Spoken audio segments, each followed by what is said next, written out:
नमस्कार, हमारे खास कार्यक्रम कहानी कामयाबी में आपका बहुत बहुत स्वागत है। मैं आपके साथ कमल कौशिक। आज हमारे साथ कुछ खास मेहमान मौजूद है इस कार्यक्रम में। आप उनकी कहानी जानेंगे तो आप भी वाकई में बहुत सी सीख ले सकते हैं। टीवी पर पहली बार एक साथ हमारे साथ मौजूद है अर्जुन राम मेघवाल, जो कि केंद्रीय राज्य मंत्री, उनकी धर्मपत्नी पाना देवी जी। आप दोनों का बहुत बहुत स्वागत है सर इस कार्यक्रम में। और मैं कह सकता हूं कि कहानी आपकी है, लेकिन आपकी कामयाबी की सबसे बड़ी वजह आपकी धर्मपत्नी है। और क्योंकि एक किताब का जिक्र पहले भी हम कर चुके थे, आज उस किताब के अलावा इनकी जिंदगी के पिछले पन्नों को भी हम पलटेंगे और बहुत सी जानकारी आपके सामने होंगी जो वाकई में प्रेरणा देने लायक भी होंगी। सर, सबसे पहले शुरुआत में आपसे करता हूं। चलो करिए। जब भी आपकी बात होती है तो आपके संघर्ष की बात हमेशा होती है, और आपकी जो वेशभूषा है जो राजस्थान को रिप्रेजेंट करती है, बीकानेर से आप सांसद हैं और अधिकारी आप रहे हैं, आप भजन भी गाते हैं, प्रतिभा कूट कूट के भरी हुई आपके अंदर। इतना टैलेंट कहाँ से आपके अंदर आया, ये कब से शुरू हुई और कहाँ से आप शुरुआत करना चाहेंगे ताकि आप अपनी कहानी को बयां कर सके अपने शब्दों में? देखिए कमल जी, स्कूलिंग में संस्कार बनते हैं। अगर आप अच्छे संस्कार, देखिए हर माँ बाप चाहता है कि मेरा बच्चा श्रेष्ठ बने, कोई माँ बाप नहीं चाहता। तो घर में संस्कार तो अच्छे मिलते ही हैं। स्कूलिंग एक ऐसी विषय रहता है, एक ऐसा क्षेत्र रहता है जिसमें जो संस्कार मिलते हैं उस समय लड़का ग्रहण करने की स्थिति में होता है। वहाँ अगर आपने अच्छे संस्कार ग्रहण कर लिए, बुरे संस्कार, बुरी बातों को आप इग्नोर करने लग गए, मीन्स आपका विवेक जागृत रहा बचपन में भी, तो आपके संस्कार अच्छे आ जाएंगे। और जब संस्कार अच्छे आ जाएंगे तो आपका चरित्र बहुत अच्छा बन जाएगा। तो फिर आपके पास सामने कोई विपरीत परिस्थिति भी आएगी ना, तो आप घबराओगे नहीं, आप कहोगे नहीं नहीं ये तो कुछ नहीं, कर लेंगे, ये तो कर लेंगे, क्योंकि उसका आत्मबल मजबूत हो जाता है। तो सबसे पहले मैं जो भी आपकी इसको सुनना चाहते हैं, सफल आदमी वही होता है जो कभी शॉर्टकट नहीं अपनावे, नंबर एक। परिश्रम करने से घबराए नहीं, नंबर दो। और वो ऐसा नहीं समझे कि मेरे सामने कोई विपत्ति आ गई है तो इसका कोई हल नहीं होता है। हल होता है हर चीज़ का। कोई चीज़ खाली होती है तो प्रकृति उसकी जगह भरती है। सपोज करो आपके बचपन में आपकी माँ चली गई, जगह खाली हुई ना, लेकिन प्रकृति भरेगी, मौसी से भरेगी, चाहे किसी से भरेगी, किसी और महिला से भरेगी, भरेगी। तो जब प्रकृति भरेगी जगह को, खाली जगह को, तो भरी हुई जगह में आप कैसे अपने आप को एडजस्ट कर सकते हो, यही जीवन की सफलता का एक राज होता है, मैं जहाँ तक समझ पाया। आपकी सफलता का राज पाना देवी जी भी? हाँ है, इसमें कोई शक नहीं है। हम अब टीवी के सामने कहने में कोई अब हिचक नहीं है कि 1968 में जब हम 8वीं में पढ़ते थे तभी हमारी शादी हो गई, तब से हम साथ साथ हैं। और मैंने तो किताब भी लिखी है। ये किताब है एक सफ़र हम सफ़र के साथ। और मैं आपको बताना चाहता हूँ कि बात 50 की नहीं, 50 से ज़्यादा हो चुकी है। लगभग 54 साल से एक साल हो गया वैवाहिक संबंध में बंधे हुए हैं और एक मिसाल भी बन चुके हैं। और आप जानते हैं कि इतना व्यस्त इनका समय होता है, बहुत व्यस्त समय में से ये इंटरव्यू भी इन्होंने दिया है। और आज पहली बार ऐसा हुआ है कि आपकी धर्मपत्नी किसी साक्षात्कार में आपके साथ बैठी हैं। मैं उनसे भी बातचीत करूँगा। और 3 किताबें ये हैं, जो इंग्लिश में अनुवाद है इस किताब का वो भी हो चुका है, आप इसे भी पढ़ सकते हैं। काफ़ी इंटरेस्टिंग किताबें मैंने पढ़ी है और मैं सोच रहा था कि इसके आगे भी आप कुछ लिखे, जीवन आगे आपका बढ़ रहा है। और साथ ही एक दिव्य पथ दाम्पत्य का, इसके बारे में भी हम बातचीत करेंगे, क्योंकि मैं इसलिए आपको दिखाना चाहता था तीनों ये किताबें, क्योंकि एक ट्रांसलेशन है और 2 किताब कुल मेरे सामने हैं। क्योंकि आप इसको पढ़ेंगे तो जो वैवाहिक संबंध होता है कैसे मजबूत हो सकता है, उसका फलसफा इस किताब में आपको ज़रूर पढ़ने को मिलेगा, यह गारंटी के साथ मैं कह सकता हूँ। अब मेरा सवाल आपसे है, ये पूरी किताब आप पर लिखी हुई है और मैंने पूरी पढ़ी भी है। आपसे जो भी मिलेगा उसको इस किताब पढ़ने के बाद कुछ भी पूछने की वैसे तो ज़रूरत नहीं है, लेकिन मैं इस किताब से अलग आपसे कुछ जानना चाहूँगा कि जो इस किताब में नहीं है। मेघवाल जी, आपकी नज़रों में क्या थे शुरुआत से लेकर अब तक? क्या कोई बदलाव इनमें आपको देखने को मिला? जब एक लड़का जो बेरोज़गार भी था, उसको ज़रूरत भी थी, आपकी ज़रूरतों को पूरा करना था, आपके परिवार की ज़रूरतों को भी पूरा करना था, और आज देश में एक बड़ा नाम ये है, कितना बदलाव आप देखती हैं इनमें? बदलाव ये है कि पहले तो कोई पता नहीं था कि भी पढ़ रहे हैं, और वो अपना काम करते रहते, ईश्वर पर रख दिए, वही करने वाला है भाई। लड़की माँ बाप दे देते हैं, फिर लड़की का भाग्य होता है, और घर में वो अच्छी रहती है, और कोई भी झगड़ा नहीं करते, कोई भी घर में सारा भाई सबसे करते हैं। तो आदमी से झगड़ते हैं तो आदमी पढ़ते लेते आगे बढ़ जाता है क्या हैं, कह देते कि ये काम नहीं करेगी, ससुराल में कोई नहीं करते तो घरवाला अलग कर देते, तो कम ठाणा ही जाता, मजदूरी करते थे। मजदूरी के लिए चले जाते हैं। अगर ये झगड़ते तो हम मजदूरी करते घर औरत घर नहीं संभालती, तो घरवाला तो अलग कर देते थे कि भाई तेरे पति कमाओगे नहीं तो ऐसे झगड़ रही है, तो अलग कर देते थे। लेकिन आपने परिवार को संभाले रखा, एकजुट परिवार को रखा। नहीं, सब झेलना पड़ता है, अच्छा, मजबूत बनना पड़ता है, मजबूत झेल। आपने इनको भी झेला है क्या? इनको कभी गुस्सा आया? क्योंकि नहीं, एक बात मैं नहीं, हमेशा नहीं, देखता हूँ जो इनसे मिलते हैं, नहीं, आपके कोई भी बेटे गुस्सा का भी देखो, मैंने एक इंटरव्यू देखा पति था। पत्नी होते हैं, गुस्सा आता है, अच्छा। तो एक आदमी चुप रहो, एक आदमी चुप रहो तो वो गुस्सा अपने आप ऑटोमेटिक कम हो जाता है। और आदमी कहता है कि काम ये काम हो ये काम, तो आदमी को बोलना मौका ही ना दो, वो काम पहले कर लो, तो अपना आप ही गुस्सा को आ आदमी भी नहीं बोलेगा। मैंने जब भी देखा इनको, ये हमेशा स्माइल, एक चेहरा, एक खुशी नहीं, चेहरे पे कोई रहती कोई है। टेंशन होती नहीं। अच्छा। तो वे तो ऐसे ही कहते कि अब अभी हमारा समय ठीक को नहीं, इसलिए अपने थोड़ा सा परेशानी है। अच्छा, अरे, ये बात समय जो अच्छा आएगा अपना आप ऑटोमेटिक ठीक जब भी जाएगा। मुश्किल का समय था ये आपको हमेशा नहीं, कहते नहीं, हम रहते। हम और ऐसा आपने टेंशन लेते ही नहीं। कैसे हौसला बढ़ाया था आपने जब जब ये मुश्किल में थे? एक समय ऐसा था कि आप स्कूल की बारी थी, स्कूल में एडमिशन होना था, और उस समय अगर नाम कट जाता स्कूल से, हमें मालूम नहीं, हो नहीं, गया, इनकी वो- जुबानी हम सुन चुके हैं, वो तो- आपने मदद की थी। वो तो वो कहानी बात है, इस किताब में है। 2 रुपए भाई वाली। देखो ये है 2 रुपए कि वाली बात कर रहा हूँ। अपने पता है कि भाई घरवाला पढ़ा वजह कोई बहुत है, स्कूल भेजे तो कोई बहुत है, लेकिन कमठान भेज देता तो क्या करता। और आप इतनी पढ़ी लिखी नहीं है, उसके बावजूद भी इतना ज्ञान आप में कहाँ से? ओ ज्ञान तो ऊपर वाला जाने, मेरे को पता नहीं, मेरे को भी मालूम नहीं है। तो मैं इंसान है, इंसान है, इंसान ने देखो भगवान ने भेजा है, भगवान ने भेजा है, भगवान ने भेजा, हाथ दिया है, पैर दिया है, सब कुछ दिया है, आंखें दी है, तो कुछ करो, तो किसी का आगे हाथ नहीं फैलाना। परिश्रमी बनो। पर सत्य में खुद का काम खुद कर सके। नहीं जो आप मेहनत ही नहीं करेंगे और नहीं करेंगे तो भगवान क्या करेगा। परिश्रम की पराकाष्ठा ही महत्वपूर्ण है। प्रारब्ध उस परिश्रम से ही बनते हैं, क्योंकि ये बड़ा थॉट चलता है, भाग्य बड़ा या कर्म, ये विषय चलता रहता है। हमारे यहाँ भी ये विषय रहता है कि भाई आपके तो अब इस समाज में आपने जन्म ले लिया, इस जगह ले लिया, अब थोड़ी आगे जा सकते हो। तो परिश्रम से भाग्य बदलता रहता है जी। भाग्य परिवर्तनशील है, लेकिन परिश्रम से प्रारब्ध बनता है। और अच्छा आपने सात्विक परिश्रम किया तो सात्विक प्रारब्ध बनता है, और आप तेजी से आगे बढ़ जाते हो, फैसले लेने लग जाते हो। मैं आ गया ना जी यहाँ, मैं तो जहाँ जन्मा था वहाँ तो हमारे सड़कें ही नहीं थी, लाइट ही नहीं थी। लाइट तो हमारे 74 में आती है, मेरा जन्म 54 का है। चिमनी के चांदने पड़े, चिमनी से ही पड़े हम तो। लेकिन परिश्रम की पराकाष्ठा, जितना कर सकते हैं परिश्रम करेंगे। अगर 3-4 घंटे की नींद जरूरी है तो इतनी ही लेंगे। एग्जाम डिस्टर्ब नहीं होना चाहिए, घर का काम डिस्टर्ब नहीं होना चाहिए। इनको नहीं लगना चाहिए कि मैं इनको नहीं संभाल रहा हूँ। माँ बाप को नहीं लगना चाहिए कि मेरा लड़का हमें नहीं संभाला। दादा दादी को नहीं लगना चाहिए नहीं संभाल रहे हैं। लेकिन ये क्यों होता है? ये तब होता है जब आप सात्विक विचारों से ओतप्रोत ज़्यादा रहते हो। अगर वो आपके पास नहीं है ना, थॉट आपके पॉजिटिव नहीं है ना, और नकारात्मक आपके जीवन में घुस गई, तो आप वहीं अटक जाओगे, आगे बढ़ोगे ही नहीं।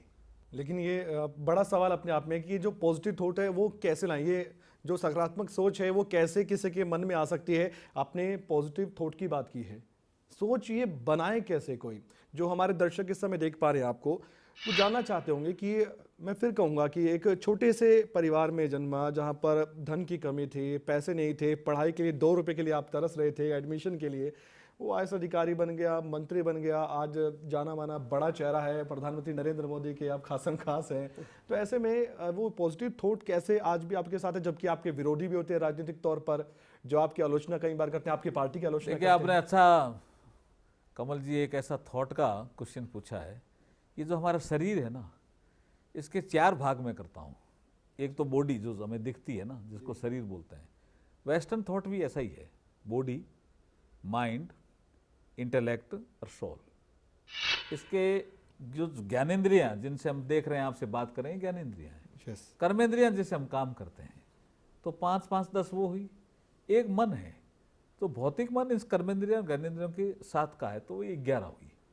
फिर आपके जो चित्त और बुद्धि और अंतःकरण और अहंकार, ये इसके अंदर है। फिर आत्मा उसके बाद जाती है।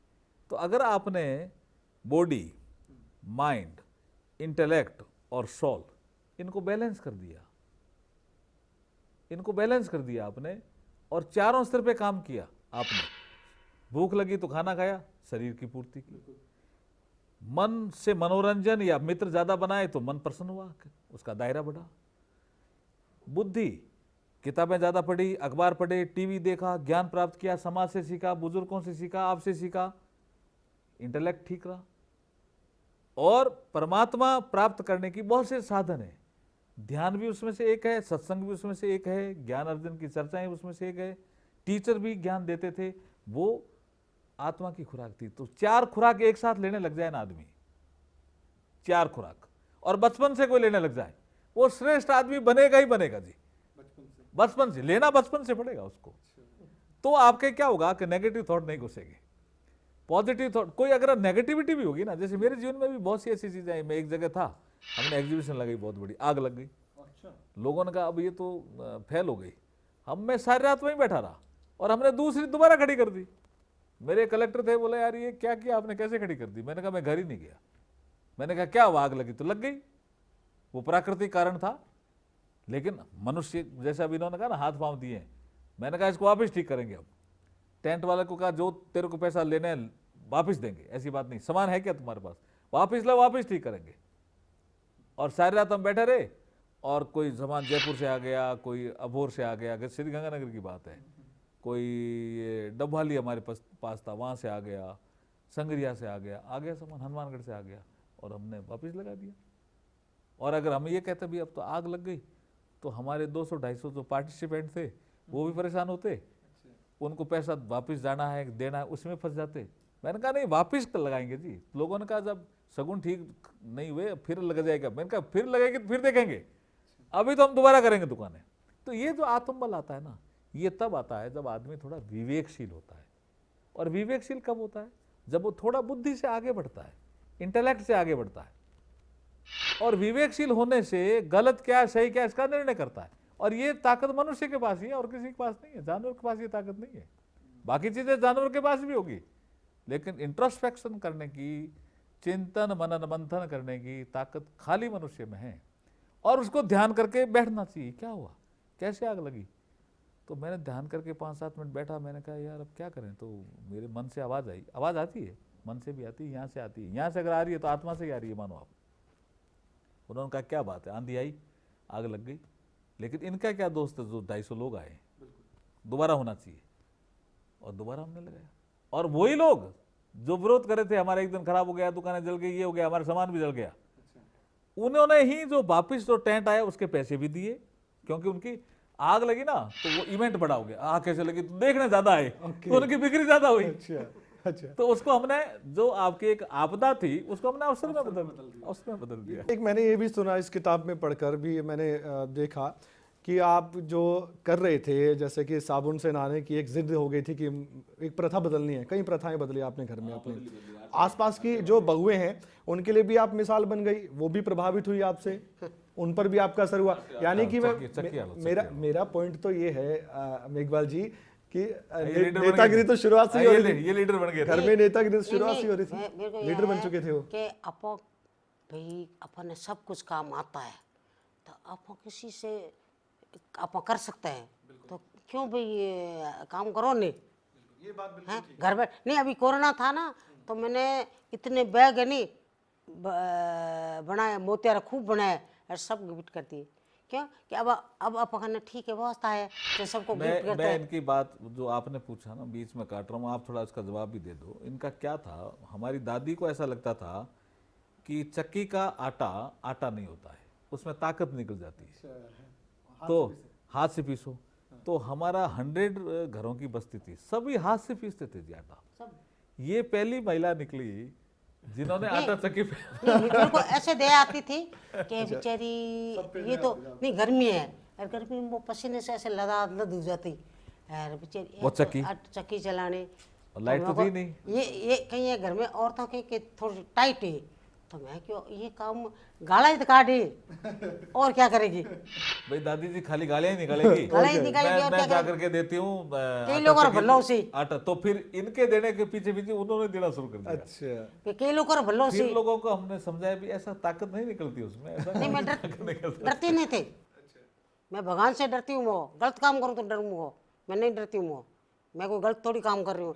कई बेचारी औरत है पानी आ तो कौन गर्मिया में, वो बेचारी साबुन तो है को नहीं, ऐसे नहाती करती तो कितनी बदबू आती थी। इतनी एनर्जी आप में कहाँ से आती है? आज भी वही सब कुछ तो है आपके पास, आज अधिकारी आप हैं, बच्चे सेटल हैं आपके सबके, देखिए इतनी एनर्जी आज भी आप इतना काम कैसे एक कर रहे हैं? तो दादी का भी घूंघट ऐसा भी है नहीं हटाना, घूंघट की प्रथा भी थी? नहीं, घूंघट भी मैंने वो भी इन्होंने शुरू किया। अच्छा घूंघट भी मैंने किया। पहले इन्होंने हटाया घूंघट। अच्छा, घर में क्योंकि घूंघट वो- पहले करते थे, उसके बाद हटा दिया। ये पहले इन्होंने घूंघट हटाया। इतना कटाते थे, उस टाइम मैंने आपका रिएक्शन क्या था? मैंने ऑब्जेक्शन नहीं किया, मैंने सपोर्ट किया चुप रह करके, क्योंकि मुझे दादी का भी सपोर्ट करना था। पहले बैलेंस बनाया, मैंने इसमें बैलेंस बनाया। मैं क्या है तो ये बैलेंस आज भी बताने की जरूरत माँ है। और दादी, अच्छा, उनका सोच है कि भी घूंघट होना चाहिए, बिल्कुल। इनका सोच है घूंघट हमारे क्यों। तो मैं बचपन था मेरे, तो मैं तो कोई 14-15 साल का ही था ना, तो पर मुझे लगता था भी घूंघट की क्या जरूरत है, ये ऐसा लगता था।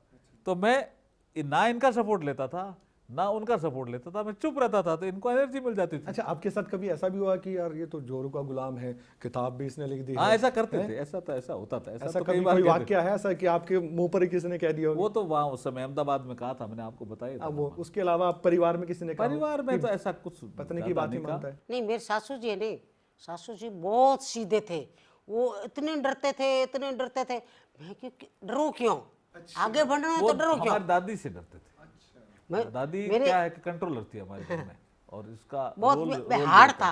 लेकिन मेघवाल जी एक बात कहते हैं, अब आपने कहा कि आपकी पत्नी ज़्यादा पढ़ी लिखी नहीं थी उस समय, लेकिन एक पढ़ा लिखा आदमी तो इस तरह की सोच रख सकता है, आप में ये सोच कहाँ से आई कि इस चीज़ को बदलना है? 3-4 चीजें तो बहुत जोरदार की थी इन्होंने। घूंघट बोला क्या जरूरत है, बात तो हम इस घूंघट में ही करते हैं, तो बिना घूंघट उठा के भी कर सकते हैं बात। हाँ। और शर्म तो आंख की होनी चाहिए, बात तो मैंने कहा ठीक है, अभी मैं पीछे से सपोर्ट था मेरा। और एक ये हम इतना घर में काम वो करते हैं, पीछे से सपोर्ट कैसा था कि आप अकेले में कहते थे मैं आपके साथ हूं, वैसे आता? तो फिर कहते थे कि अभी अब चक्की सुबह 4 बजे उठो, 12 बजे तक काम करो या 2 बजे तक काम करो, तो 4 बजे कैसे उठेंगे। और जब आटा चक्की लगी गई है मोहल्ले में, तो हम क्यों नहीं दे सकते, तो इन्होंने चुपके से दिया, थोड़ा विरोध हुआ, फिर और मैं सब औरतें ठीक करती, फिर औरतें वो और तो सब ये लीडर बन गए, चलो मैं चलती हूँ चक्की आटा नहीं, लेकर। वो मेरे को बोल रहे कि वो पिसा रही चक्की, हम क्यों नहीं पिसाते, फिर वो भी बोलने लगे, तो सबका मैं क्यों, और बेचारी पानी लाती है 2 किलोमीटर, आटा पीसती है, तो ये कोई थोड़ी है। आपकी अच्छी सोच थी। ये जो वो ह्यूमन राइट्स चैंपियन टाइप होता है ना, वो विषय था इनका। सदस्य बनाना चाह अच्छा, मेरी दादी जी क्या चलती थी, दादी जी कहती थी हमारे जमाने में तो और तकलीफ थी, पानी पिलाना पड़ता था, ये भी था। उनकी सोच बदली फिर बाद में? नहीं, बाद में तो उनकी सोच बदली ना, मैंने नहीं, इसमें मैं लिखा है उसको है ना राजी करते कि थे, इनका चरित्र साफ था ना, जब इनका राजी करते चरित्र थे। साफ था, दादी परिश्रमी थे, तो उनको लगा नहीं बहू है तो दादी जी ठीक को है। राजी कर देते। तो वो धीरे धीरे एडजस्ट हो गई। ये सेकंड चैप्टर इन्हीं पे ही है। अच्छा, मैं ना ब्रेक पे जाने से पहले एक सेकंड चैप्टर इन्हीं पे है, एकदम नए थे हमारे घर में। नहीं, रात को 12 बजे आता नहीं तो मैं खाना बना के खिला देती थी, कोई भी कितने मेहमान आते तो खाना खिला देती, जब वो वैसे वो खुश हो गए कि ये खरी दादी बोलती क्यों है। बदली, दादी क्यों बदली मैं बताता हूँ। एक घटना से बदली इनकी, इनमें इसमें मैं लिखी भी है। एक बार हमारी दादी, क्या फाइनेंशियल कंट्रोल हमारी दादी थी हमारे घर में, चाहे 100 रुपए हो 200 रुपए हो, इससे ज्यादा तो कोई पैसे रहते नहीं थे उनके हाथ में आते थे। वो उनके रहते, मेरे पिताजी भी लाते तो उनको ही देते, वो बड़ा कंट्रोल था उनका फाइनेंशियली। अच्छा, हाँ, किसी को और हाथ में नहीं। मुझे अगर फाइनेंस मिनिस्टर थे घर के। मेरे को अगर चाराना भी चाहिए तो मुझे उन्हीं से ही मांगने हैं। अच्छा, मैं तो टेलीफोन एक्सचेंज में ऑपरेटर नौकरी करता था, तो पूरी तनख्वाह उनको ही देनी पड़ती थी। देयर इज नो ऑप्शन, कोई ऑप्शन उसको खुश रखते थे दादी जी को, उनको ही देनी। कोई बात लेकिन नहीं, हुआ हम तो क्या, कमा लेंगे। कैसे इन्होंने दिल जीता कि एक बार उनके कुछ पैसे गिर गए थे, और ये अंदर कोई अच्छा अंदर भी रखते थे सामान, जैसे अनाज है और है, तो ये अनाज लेने गए अंदर, पैसे देखे उन्होंने। तो इन्होंने देखे पैसे गिरे हुए हैं। इन्होंने वो दादी जी गिनते थे ना ऐसे, ये उठा जेब करके ये जेब का और बटुआ, इन्होंने कहा कि ये पैसे आपके ये गिर गए, तो इनको लगा कि अगर ये बहु गड़ाब होती ना ईमानदार। तो मेरे ये 20-25 रुपए तुम रख ही लेती, बिल्कुल। और फिर कहते भी किसने ले लिया किसने ले लिया, भाई ये है ईमानदार। तो जो ईमानदारी गुण होता है ना, वो बड़ा गुण होता है जी। तो ये संस्कार वजह है। ये संस्कार वजह, मैं ये संस्कार कह रहा हूँ, यहाँ संस्कार कह रहा हूँ। तो मैंने ऐसे और ईमानदारी से इन्होंने दिल जीत लिया जी, हमारी दादी का भी, हम नहीं जीत पाए, नहीं, इन्होंने जीत वो लिया। वो अच्छा, मैं जैसे अंदर कमरे में घुसी तो ऐसे वो गिनते गिनते भूल गए, ऐसे गिनते गिनते पैसे कम दिखते तो कम ही हो, कम ऐसे दिखता था बिखर गए, उनको, ये बिखर ज्यादा गए थे। का। मैं पग एक लगाया, पग मैं बड़ी कब है कि वो दादी जी भूल गए पैसे, जाके क्या दादी जी थार पैसा पहले थे पैसा उठाओ पाछा बढ़ू मैं वो। अच्छा, सही है। तो फिर ईमानदारी बोला की मैं आपने मिसाल आपके पेश की। आपकी साल में, साल क्या कमरा, मैं उसमें आपके बाद में घुसूंगी, पहले आप पैसे उठाओ, पता आप नहीं थार कितने पैसा पैसे। ले पहले। तो उनको लगा एकदम झटका लगा उनको कि मैं तो ऐसे ही कहती हूँ बहू को। फिलहाल इस बातचीत में आज के एपिसोड में इतना ही। एक और एपिसोड में हम इस बातचीत के सिलसिले को आगे बढ़ाएंगे और सी जानकारियां ऐसी आपके सामने रखेंगे ताकि आप भी वाकई में कोई ना कोई प्रेरणा लेकर जिंदगी में कुछ तो कर सकते हैं और दूसरों को भी बहुत सी जानकारी देकर आप उन्हें भी मुश्किलों से उभार सकते हैं। इसलिए दूसरे एपिसोड को आप जरूर देखिएगा और देखते रहिए खबरें अभी तक।